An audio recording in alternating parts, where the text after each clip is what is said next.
Friends, अगर आपको खांसी है और ये ठीक नहीं हो रही है तो आप अदरक का रस ट्राई कर सकते हैं। ये काफ़ी इफ़ेक्टिव होता है।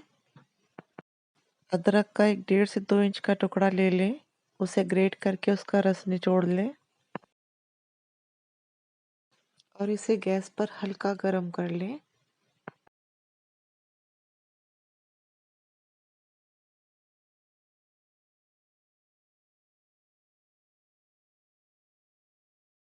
इसके बाद इसमें 1 चम्मच शहद, आधी चम्मच काली मिर्च